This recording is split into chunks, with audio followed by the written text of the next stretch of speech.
ebulukwa mmadụ elu ọkụnụma onye mee nke ọma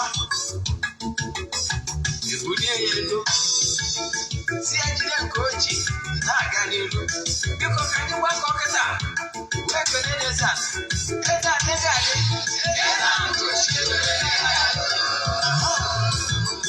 Eze-Ana Ugochi tubelu nwoke ọma na oraifite ị ga-adị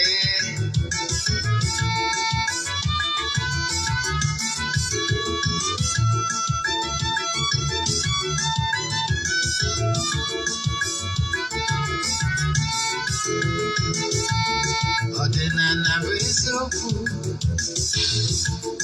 ọdịnala bụ ụzọ ndụ ịma na o nwere olu na-eti mkpu na-asị ụmụ Igbo chigharịa ụmụ Igbo chigharịa kwa mbọsị ọ na-eti n'ụtụtụ n'abalị ọ nọ na nkuzi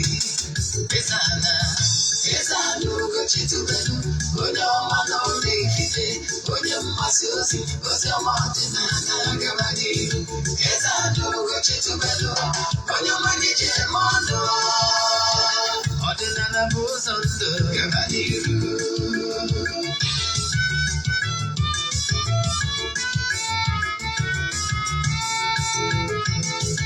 Eze-Ana Ugochi tubelu onye ọma na oraifite onye mmasị ozi ọma ọdịnala gaba n'ihu Eze-Ana Ugochi tubelu onye ọma n'ije eme ọnụ ọdịnala bụ ụzọ ndụ gaba n'ihu Eze-Ana ga-adị Ugochi tubelu ga-adị Ugochi tubelu tempụl ọ ya adị maka na eziokwu anwa jaja ndị okenye ga-anyị front and back ndị oche ga-anyị front and back frọdasị kala aka ụgọrị ụmụ Igbo si anyị rapụ nke anyị na nke feka mma bụrụ Baịbụl bịa akwụkwọ akụkọ wepekwa chọọchị fa okpuru ụka bịakwa mana Ugochi tubelu ekweghị ekwe Eze-Ana si na ọma mme ọdịnala amanwụ ọgbanwụ jaja oge ọbụla ọ na-eti ọ nọ na nkuzi Chukwu abịa ma gbaa ume ọdịnala ya dị ụtụtụ ọma na ụmụ ọdịnala Igbo abịakwa m n'oge awa nke eziokwu oge anyị ji awa eziokwu niile agba nke ọ bụ m nwa bụ Ogbuefi Eze-Ana Ugochi tubelu na-anọ n'isi ya maka ndị ọbụta abụ izizi ha na-afụ na soshal midia afa mbụ Ogbuefi Eze-Ana Ugochi tubelu na oraifite afa nji wee chi ọzọ Eze-Ana abụ m onye isi nchụaja Ugochi tubelu ọdịnala tempụl anyị na-agba afa miri emi dokwazi ọrụ mmụọ dị iche iche abụkwazi m onye isi nchụaja na ọdịnala restoration prayer ministry bụrụkwazi onye mgbasa ozi ọdịnala Igbo so you can call me an ọdịnala evangelist. I will answer. My mission is to help people live better life. N'ụbọchị taa n'oge awa nke isiokwu anyị ji wee bịa n'ụbọchị taa bụ more you should know about spiritual husband and my advice to our sisters. So ọ bụrụ na ị bụ nwaanyị gee ntị n'ụzọ pụrụ iche na nkụzi a, I can tell you what you will learn today will change your life for good if you will apply it. It works like magic. Yes, ya ma bụ isiokwu anyị. Mana before anyị gaa n'iru na ya bụ nkụzi anyị ji bịa, ọ nwere ọkwa dị mkpa chọrọ ka m maalụ gị. Ọkwa dị mkpa bụ echefuna na aja anyị na-achụ kwa ọnwa nke ọnwa Ọktoba ka na-aga n'iru. Echefukwana nọọsụ ndị sonyere na ya bụ aja n'ụbọchị anyị ga-achịkọta ya bụ ụbọchị ikpeazụ n'ọnwa Ọktoba ka anyị ga-ese ndere ihe onyonyo maka ịchịkọta ya bụ aja. Ọ dịkwazị mkpa ka ịmata na adara m esho ihu ọrụ na soshal midia. You know why? Ọ dịrọ necessary. Aja mbuli elu anyị na-achọ ụwa aja esigoro na ya bunye ọtụtụ ndị mmadụ elu, mana anyị anaghị esho testimony na soshal midia maka ọ bụrụ ihe anyị ji maka ya bịa. Sọ ndị sonye na aja ga-enweta ya ihe onyonyo ya, and ị nwere ike isonye na aja ebe ọ bụla isi na nsọtụ ụwa dum. ị nwere ike isonyere anyị ebe ọ bụla isu aja mbunye elu aja esigo na ebunye ọtụtụ ndị mmadụ elu echi isonye na aja ihe ị ga-eme ewu ịfọwọdụ ọrụ m ya 3 prayer request ime ke donation token to the account number ịchatizie m na WhatsApp ka m gwa gị other details I need from you in order to book you. WhatsApp nọmba ị ga-eji nweta mbụ nwekwaziri ike ịkpọ ya akpọ ọ bụrụ na m epikiri ya na mood busy my PA will pick it 08138243871. I repeat 08138243871 ka WhatsApp nọmba ị ga-eji wee sonyere anyị maka na ike dị na aja a na-achụ n'igwe. Yes, aja ihe anyị na-eme wụ na anyị na-ewere ya 3 prayer request place ihe na altar na-achụ aja na-aga ọfọ na-ekwubi okwu n'isi gị kwa ụbọchị ganye na ọnwa Ọktoba. Ike dị na aja a na-achụ n'igwe. Ụbọchị anyị ga-achịkọta ya anyị ga-eje na mmiri jee mee saraka gbagọta n'elu na altar chụzie aja dị iche iche gbuo eburu wee mee saraka. I can tell you agbana nkịtị when things are not working right for you. Nke bụa na ị na-anụ onu a nkụzi ihe na-anụ from Eziokwu TV ihe ị ga-eme bụ ọ bụrụ na ị chọrọ ịnụkwu ya ọzọ ma ọ bụ na ị chọrọ ka ishigharị ya mmadụ jee na my YouTube channel Ogbuefi Eze-Ana Ugochi tubelu oraifite. Anyị nwere over 1000 lectures na YouTube channel. Ọ nkụzi anyị na-akụzi gbasara ọdịnala n'ụdị dị iche iche kwa ụbọchị ọbụla. So onwe ihe ọbụla na-agbagwoju anyị chọrọ ịma maka ọdịnala jee na my YouTube channel ị ga-afụ ebe nkụzi ya bụ ihe. Yes. Nke bụ nchọ ka m gwa gị bụ ọ bụrụ na ị na-esonye na anyị site n'Eziokwu TV onwe Nollywood movie ọbụla ịwọchiri na channel a ọ bụrụ na English movie mana ị chọrọ ịwọchikwu ya ọzọ ma ọ bụ na ị chọrọ ishigharị ya mmadụ jee na Ugochi tubelu movie productions na YouTube ịwọchikwu ya. Ọ bụrụ na Igbo movie jee na Eziokwu TV Nollywood movies ịwọchịa ya. Then ka anyị gabazie n'iru na nkụzi anyị ji wee bịa ofu ihe ị nwere ike ime wee gwa ndị mmadụ gbasara Eziokwu TV. Ọ bụrụ na ị na-awọchị anyị from social media handles share our message. It shall be well with you. N'aha Chukwu Okike nke pụrụ ime ihe niile onye ike niile si n'aka ya bịa. Ka anyị gabazie n'iru na nkụzi anyị ji bịa. Gịnị ka anyị ji bịa taa? Anyị chọrọ ka anyị kọwalụ ndị mmadụ ihe bụ spiritual husband maka na ọtụtụ ndị mmadụ na-abụ aghọtara ya and ebe ọ bụ na ha aghọtara ya ha nwere ike inye various interpretation. Mana I can tell you na ọ bụrụ na ị ga-epe attention na ị ga-amụta something and understand how things work. Mgbe ụfọdụ ọtụtụ ndị mmadụ na-ewere so many things bụ no spiritual husband kpatara ya. Mana I can tell you my sister, some of the problem you are having in your relationship and your marriage is because you don't understand how things work and apply them.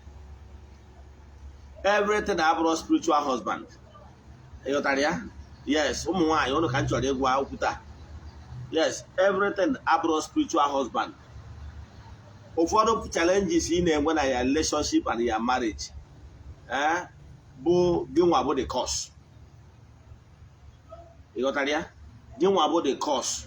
Mana ọ bụrụ na ị ga-ege ntị ọ bụrụ na ị na-ege ntị ana m ajụ ma ntị ọ dịkwa. Ọ bụrụ na ị na-ege ntị kwere ihe a na-agwa gị apply ya it works like magic. Ọ bụrụ na ị chọrọ ige ntị ọsọkwu ya bụrụ na ị na-eje from one pastor to the another, from one spiritualist to another, I can tell you ihe na-ebe ka na-ebe. You know why? You need to work on your character. Ọtụtụ ihe na-eme aghasara marriage ma ọ na-aghasara relationship bụ aja akparamagwa. Yes, I will tell you the truth.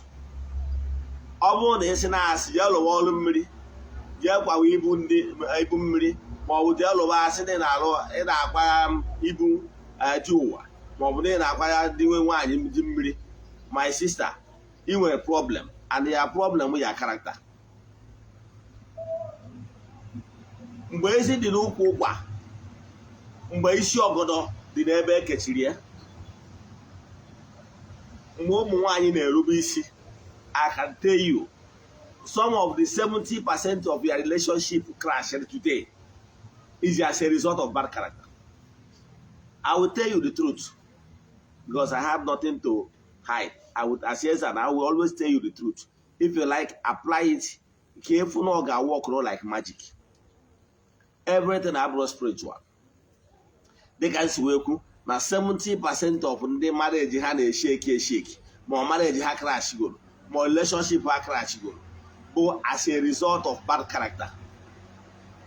Genting from Makades Molu. Yes. Can worry him where Maro at we hear Maro. Yes. Can worry ihe ndị achọ nna akụzi nkụzi ana m ekwu otu Bible. Abụrụ na Bible can the spirit or carry other spiritual books because I have read a lot.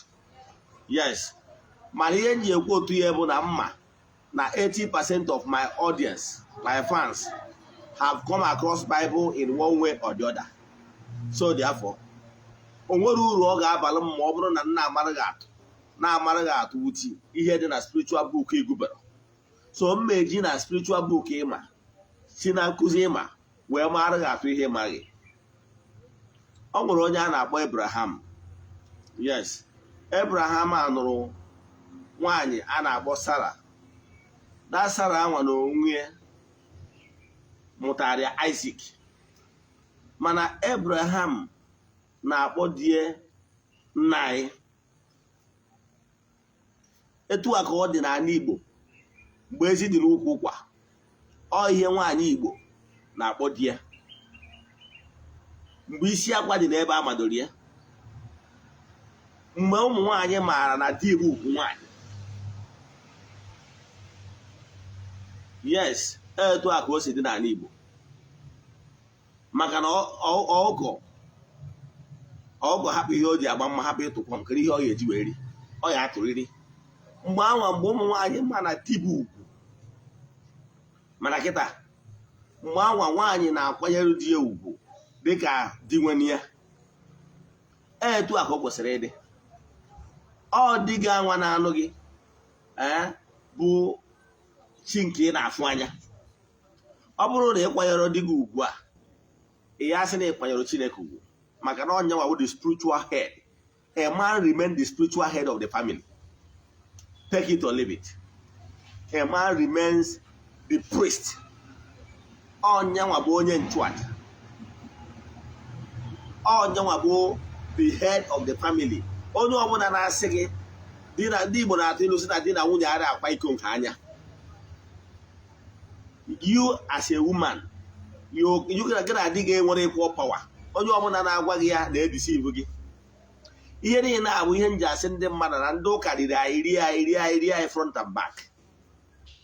Ọ ndị ụka bidoro ịgwa gị na gị na di gị by marriage abụrụgo one. Unu nwere equal power. Onye gwara gị? Onye na-agwa gị datin na gị na nwunye gị na-eshi a 50-50 na-aghọrị gị na gị na di gị na-eshi a 50-50 power in the house. So ka ọ crash ya marriage. I can tell you. Gị na di gị enwere equal power. The man remain the head of the family. And if you want their marriage to last, apply this.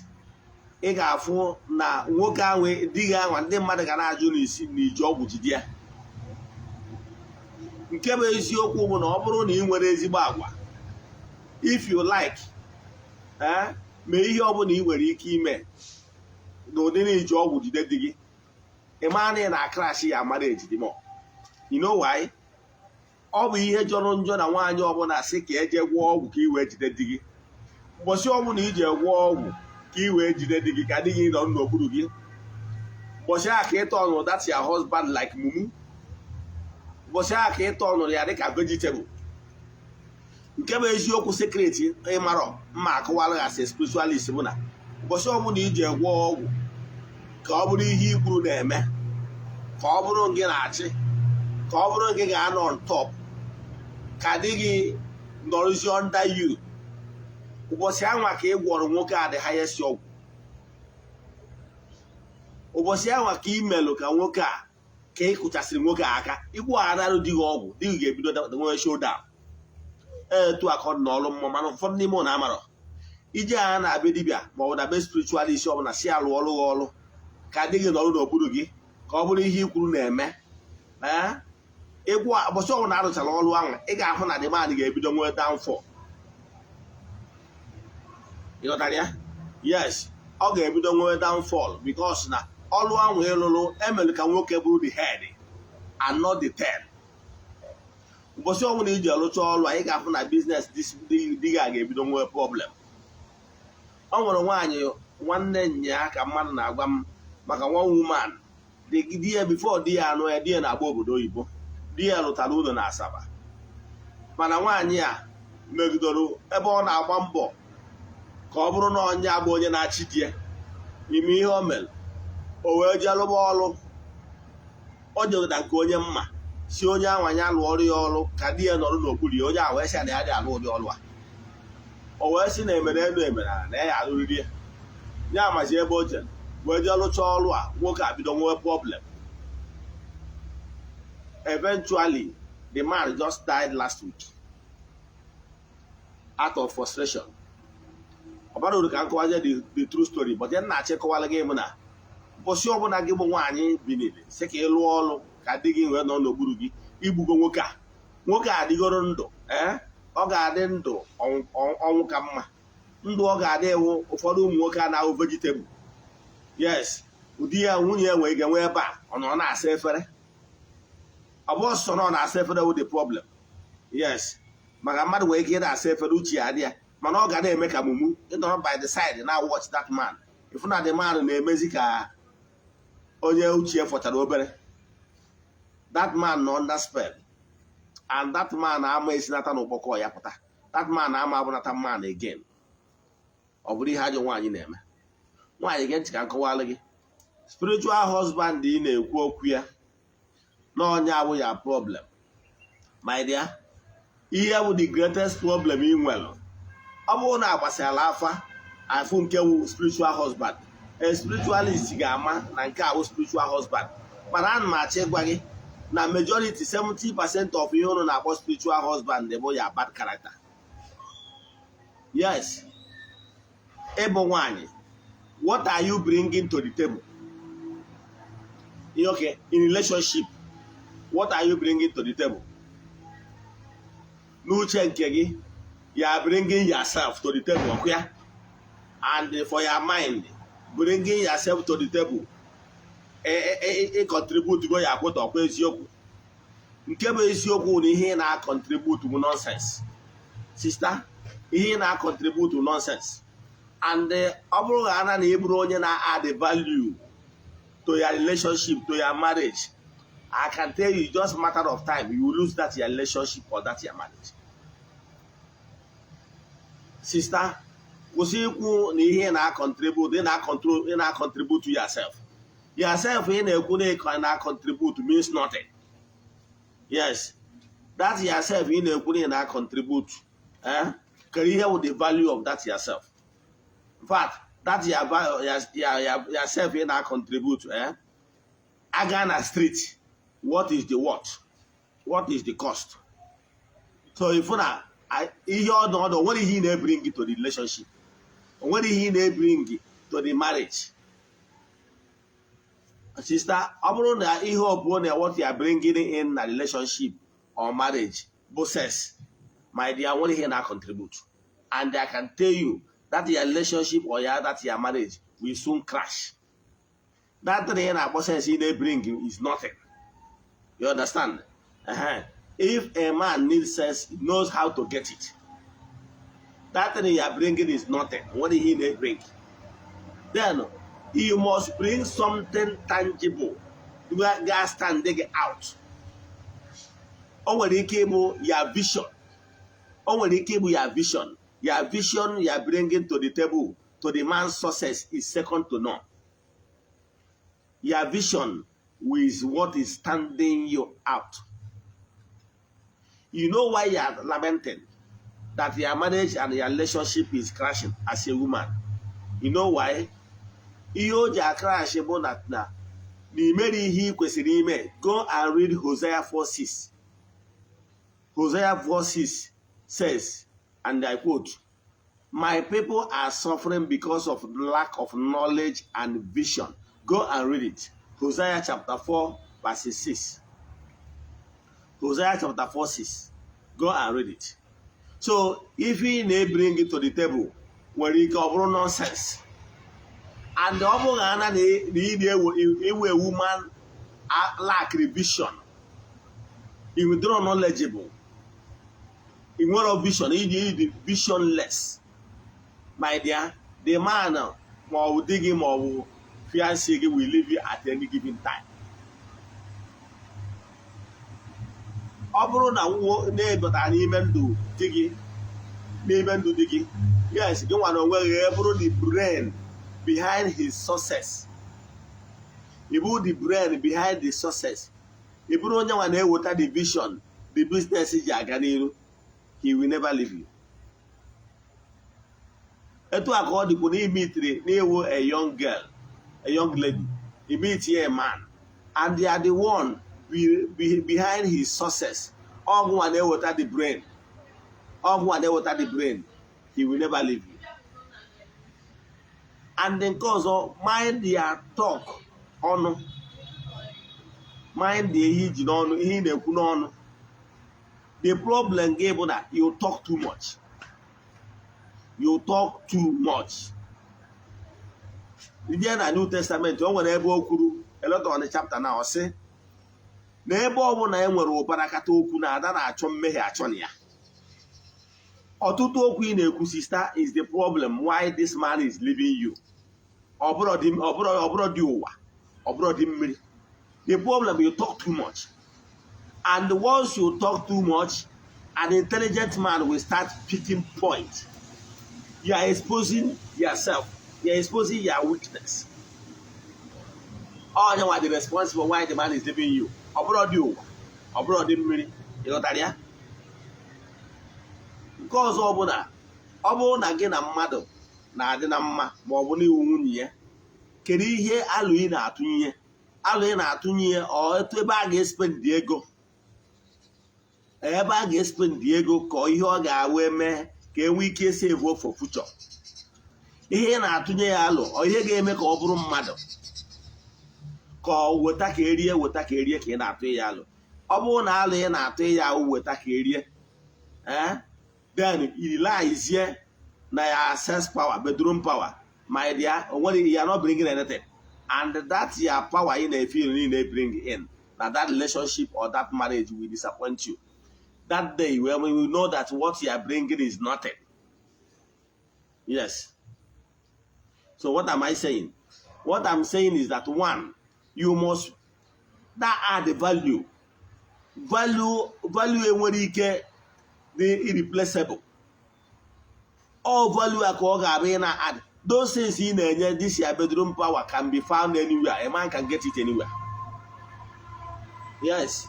So he can bring it to the table must be something that is irreplaceable, something that is very tangible, something that will take something from nothing to something. You must have something upstairs. You must have something you are bringing in to that relationship or that marriage. If not, you must be submissive. You must be totally submissive. The problem you are having is bad character. As if no one is him. As if no one is him. Nkembugolo wuda. Onwere ihe nwoke na-achọ na ndụ. Onwere ihe nwoke na-achọ abụrụ self-respect. Ihe ọbụla ị ga-eme wee tanishie ego nwoke, ihe nwoke ji bụrụ nwoke, then ma ọ bụ disrespect a man. If he like nye ụdị style niile dị n'ụwa, you will lose him. Yes. So if that your bedroom power is nonsense, you know why? That your bedroom services can actually be getting anywhere. Again, what in the street. Upon Macan, for the way you for us, if you know how to cook well. Sister, boy, I be able across to you. Momoka Aluboroge, Agu Eburia. ịghọtara ya? Enwelu ada, enwelu joint ada na-agwa azụ, ịghọtara ya? Enwelu joint ada na-esi aka aga. Agụụ egburu the man before o meet gị. So ọ bụrụ na ọ maka nri n'ịma esi nri, park ya one side. Ịghọtara ya? Ọ bụrụ na ịma esi nri mana ọnụ gị ewe ọnụ nsị, ị nwere bad mouth, ịdịrọ submissive, forget it. One day nri ahụ ịma esi ga-agharịpụ gị. Ifu na ọ bụrụ nri ka iji, ụfọdụ ya sị to get a man, he must take care of his man's stomach. Onye gwara gị? Mgbe anyị amabara gị, agụụ egbugo anyị. Ọ bụrụ na ịma esi nri mana ị nwere bad mouth, you are not bringing anything to the table, my dear, my sister. One day nri ahụ ị na-esi ga-agharịpụ gị. Ifu na we can do without that ya nri. After all, mgbe groundnut adịrọ, nobody chop concrete. We must find a way around it. Enwere ada na-echi egbu azụ, nwee good joints out there. A man will always find his way out. So don't rely on him esi nri alone. Then don't rely again in your other room for pro works. Don't rely on your skills. I can tell you, your skills before the man met you, or other people or jam going even better skill more than you. In fact, a man can source it anywhere. So, obro nyanwa, we hear where you keep making see a man up. Obro nyanwa. You tell ya? You hear when you hear what the man is looking from you is self-respect. Your husband is like your God. Yes. Bible says na mmadụ bụ obere chi, mmadụ bụ chi bie. Your husband, yes, abụrụ Chukwu okike pụrụ ime ihe niile. Yes. Mana n'ụwa nke a na-afụ anya, ọ nyanwa bụ chi gị, nyanwa bụ di nwenu gị, nyanwa bụ ya Lord. Any day the man not doubt your royalty. Your submissiveness. Forget it. That relationship is in shambles. It will crash. Mgbe ị lụzuru ya, esikwana n'ọdị ụwa ma ọ bụ n'ọdị mmiri. Enwere ike a na-agwa ụwa ikwugo 3 ma 4. Ile a na-agba ka ile ncha.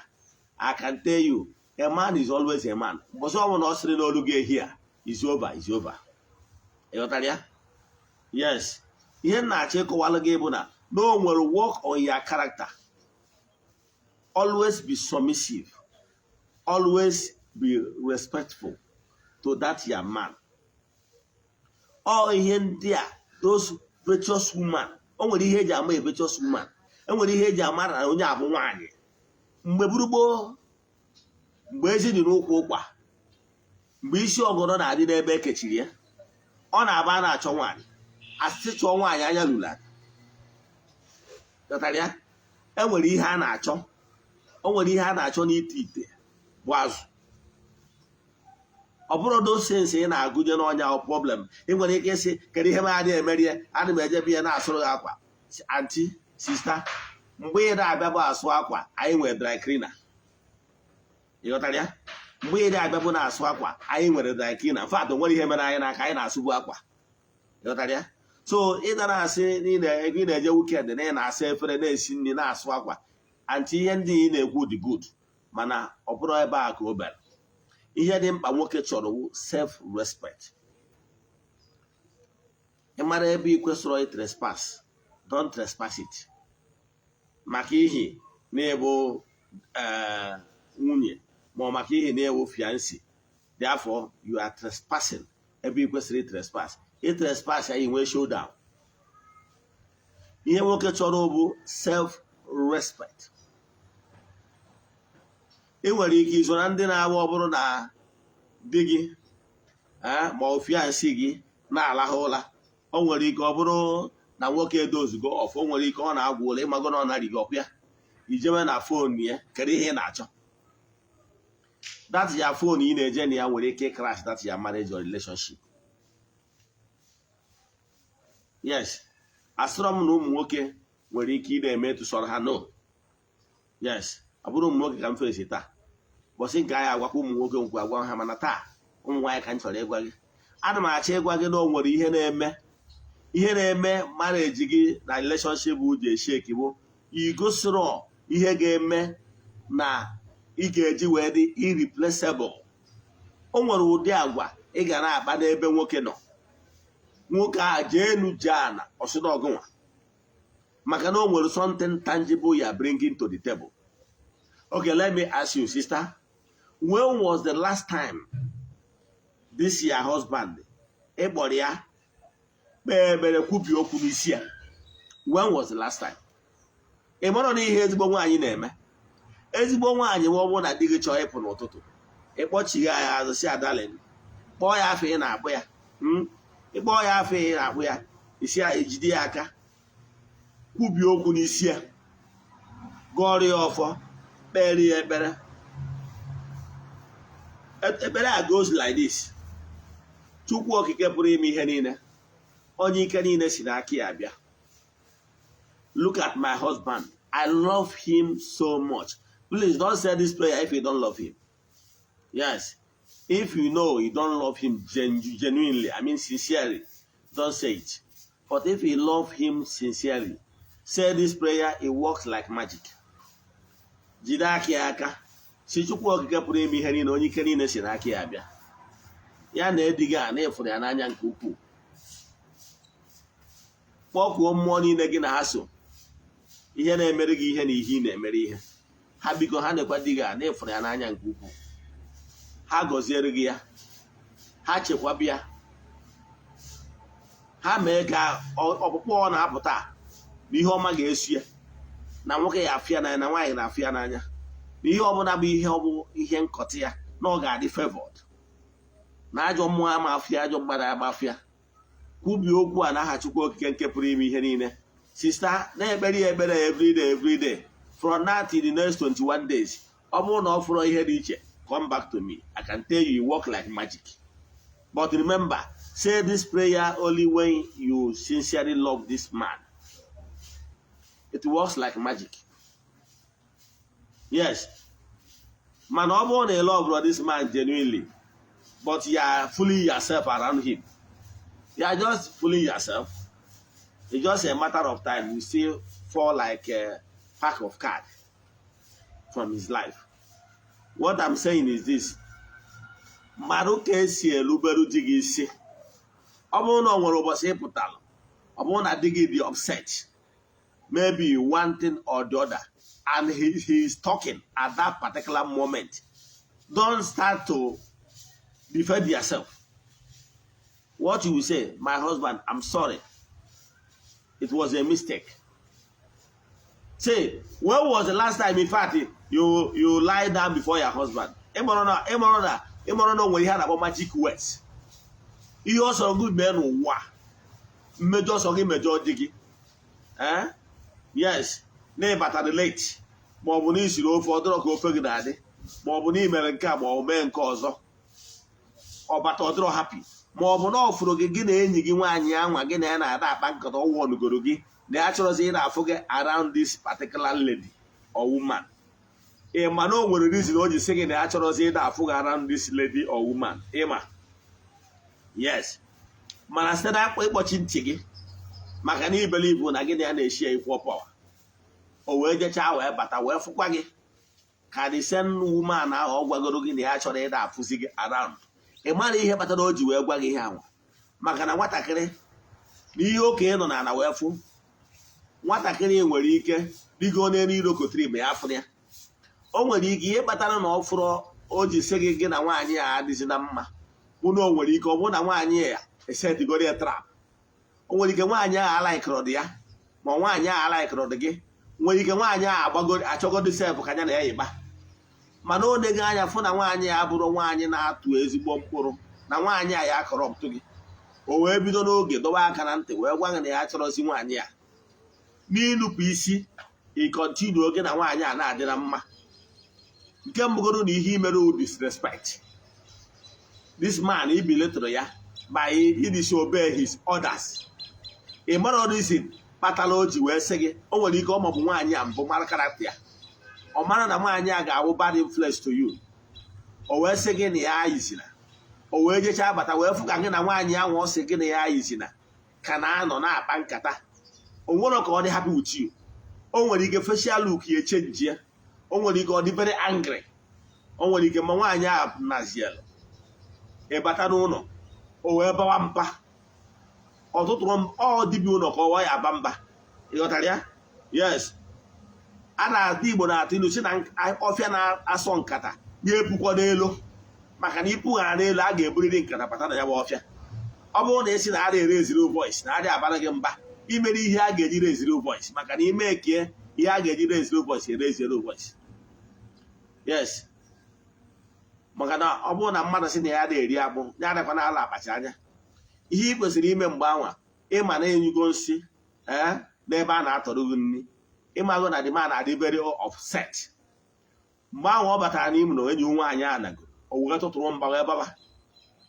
Ịmara ihe dị gị mma, ihe ị ga-eme isekpuru ala si ya my husband na I'm very sorry. Mana gị nwa na onwe gị na-asị na di gị na-abara gị mba ma ọ nọ na-eme nka. When was the last time you needed it down before your husband? Mana ị ga-ejekwu ya pastọ gị need ya down n'ihu pastọ. Pastọ ahụ onye akarịrị ya husband. Now, ọ bụrụ na ya husband send your package, will your pastor marry you? Now, o nwere ihe ọ bụla i mere nwoke a, o nwere ike na-aba mba iwe niile o dansị my husband I'm sorry. O nwegoro reason ị ga-enye, let it be mgbe obie natagoro ba. Ya bụrụgoro mgbe ọ bụla ihe ọnụ ihe kwu, ya bụrụzie mgbe iwe ka goro down, iwe justify bazie. Asịgoro na onye ahụ na onye nwaanyị a ji kidney gị na kidney ka ọ bịara ijechighara azụ mgbe ahụ. Ihe nara excuse, stop that your excuse, because that your excuse man to nothing. When that man is talking and is very upset, kneel down. Ọ bụrụ na akwa gụọ gị baa akwa maka na ịzọrị okwu na nsị abụkị. Chineke mere gị ebere ọ bụrụ nwoke adịghị eti ife golibe gbaba aṅụrị, mana ọ bụrụ akwa sekpuru a na ọ iti ibe akwa baa akwa si anyị dị sorry. And sincerely, ọ bụrụ na dị sorry, believe in me, this man will forgive you. Ma ọ bụrụ na o sense ya na dị seriously sorry and he make sure na imeri ọsọ. Ịghọtara ya? Gịnị ka m na-achịkọwa? Ihe m na-akọwalụ gị bụ one, na ị ga-agbalịrị mbọ etu ị nwere ike. Ihe nwoke chọrọ bụ respect. Ọ sị gị kwuru ebe a, ọ sị gị na ya chọrọ gị na onye a, my dear, avoid that person. Ihe ọ bụla ọ sị gị ga-emesi na ihe a bụ ihe ọ na-asọ.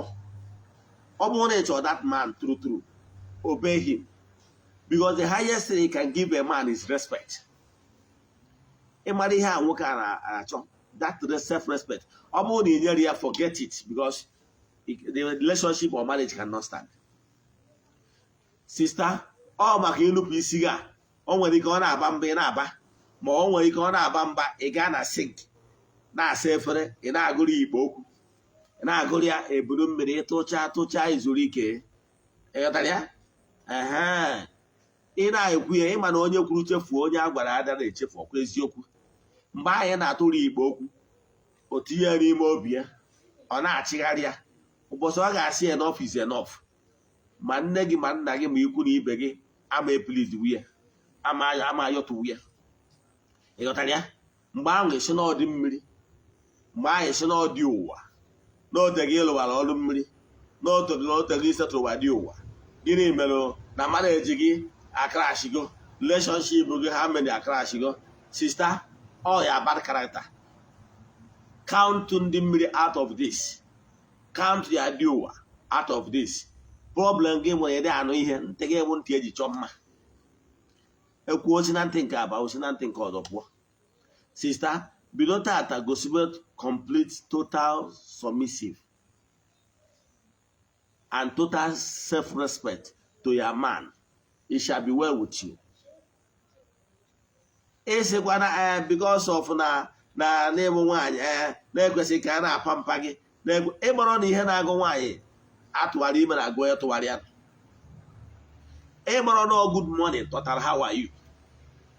Yes, ị chọrọ pampering. Ọ mụrụ na iwe woman na-need the pampering. Oh, you think that men don't need pampering? Ọkwa eziokwu. Ịmara if I were you, ka m gwa gị. Ịmara na he who who pay the piper dictate the two. Ị nwere ike ịsị na side chick nwere ike ịsị na side chick ji ọgwụ. O nwere ọgwụ o ji. Ihe side chick na-eme ewu na side chick mana na-ahapụ elu ahapụ ada eburu egwu ghara ada kere ebe anyị anọ wee gbu ya. Ọ na ka anyị anọ wee gba egwu. Side chick ghọtara na some of you married women more na you fiancé to somebody, they are taking him for granted. Side chick mana ihe ị na-eme ewu just ka imezu iwu.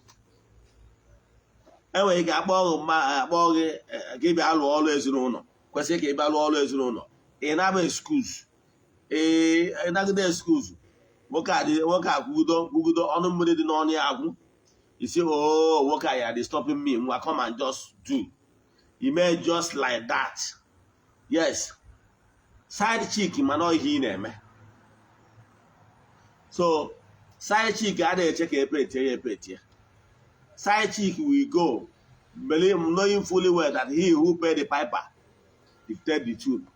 So side chick ga-eje nye the man services na respect the man chọrọ, nye etu o si wee dị ya mma.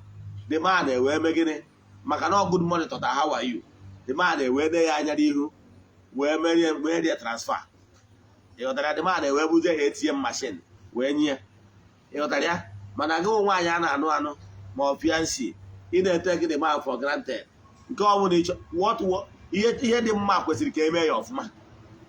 Yes, ọrụ nke ị na-eme ị na-eme anyhow. Mana side chick will go for the best. Side chick will give you for the best. You know why? Side chick mana na mmụọ onye nọ n'ụlọ. So side chick chọrọ ibiti mmụọ onye. So side chick will give you the best services. You know why he's doing it? Ọ na-eme ka o wee kụchapụgo madam nọ n'ụlọ. Ọ na-eme ka o wee kụchapụgo nwa na onweghị bụ fiancé ka ọ kụchapụ ya. Ịghọtara ya? So ọ ga-enye the best services. Ajụjụ na-ajụzi ewu sister, kedu ihe kpatara na ị na-enye ya man the best services? Why? Ọ bụrụ na eburu egwu gara ala, anyị anọ n'elu wee gba. Ihe m na-achọ ịkọwara gị bụ na ọkpara nkwa ahụ osiri ngwere bịara ya ọlụ. Yes, na onye gbukakwa utie ọranụ na. Ịghọtara ya? So na ihe kwesịrị ime bụ whatever you are into, give it your best shot. Yes, let me give you an example. You see aircraft you are seeing. Before aircraft will be airborne, a na-enwe ihe a na-akpọ ọ ga-ebu ụzọ gbaa ọsọ na runway. Mgbe ahụ ọ na-agba ọsọ na runway, o nwere ebe ọ ga-agbaru onye gba ọsọ.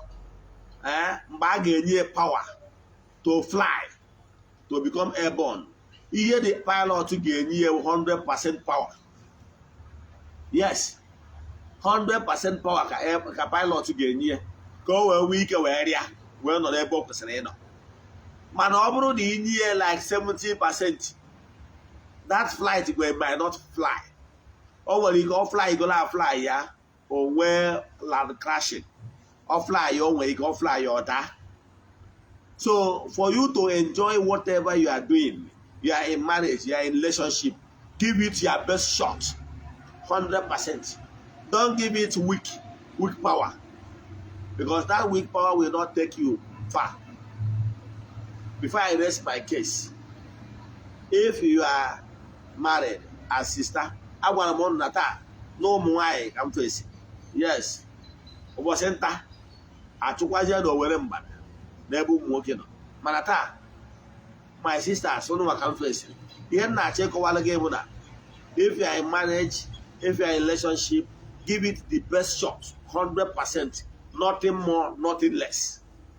Mgbe etu a, were advice ya nyere tata, it work like magic. Ọ bụrụ na ibido kwụsị nagging, ibido na-eme di gị na-ekpere di gị ekpere, na-enye di gị the best services, kwụsị argument. Ọ sị na imejọrọ ya segburu ana, no di gị abụ chukwu gị. Yes, ibido maybe here after 21 days, ọ bụrụ na di gị ama relationship a echigatara azụ, come back to me. Ka m kwụsị ebe a. Inwe ajụjụ na nkụzi a nkụzi taa, ma ọ bụ na ịchọ ka agbaala gị afa miri emi, sendịalụ m meseji na WhatsApp 0813 82 43 871. I repeat 0813 82 43 871. N'aha Chukwu Okike nke pụrụ ime ihe niile, ekwuo m okwu ngozi n'isi ndị Friends of the Temple and Children of the Temple, na ndị niile anyị na ha so, na ndị niile anyị na-achụ àjà n'isi ha na nke ọnwa Ọktoba. Asị m n'aha Chukwu Okike nke pụrụ ime ihe niile na ihe ọma ya emela ụnụ. Asị m na akakaka ya ama ụnụ na jijiji ya ama ụnụ. Asị m na osisi fụrụ ụnụ na-atụ ufere na ufere ya amapụ ya ọnụ. Asị m onye echeche ihe ọjọọ ya eme ụnụ ya ma onwe. Asị m na ụbọchị ihe na-aga okporo ụzọ na ụkwụ ya apụ ụnụ ama, na ọ bụgoro ụnụ ama na ụnụ ga-ejecha na maka na ọkụ na-akpacha n'aja ọfịa ma na-abụ onye nwe ya nụ.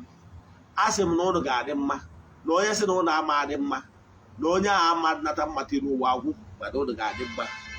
N'aha Chukwu Okike nke pụrụ ime ihe niile, onye ike niile si n'aka ya bịa. Agbakọ m mmụọ niile na-eri oke n'ụbọchị taata bụ eke, wee na-asị onye ọbụla sị ka o mebe ụnụ na ọkarịrị ụnụ. Mmụọ niile na-eri oke na eke mebe ndị anwa ma ọ bụ onye anwa na ha karịrị ya. N'aha Chukwu Okike nke pụrụ ime ihe niile, onye ike niile si n'aka ya bịa. Ya gazienụ, ka ọ dịkwa na echi niile n'oge awa nke eziokwu. Daalụnụ ndị enyi m, ndị enyi m metara onwe m. Ọ bụrụzie na o nwere ihe dị nnukwu mkpa iji wee chọọ ka ise ndịelụ m meseji nke aka mkpa, ịchaatị ya bụ na WhatsApp, personal WhatsApp messages only na 0805 78 37 672. I repeat 0805 78 37 672. Ka ọ dịkwa na echi niile agazienụ.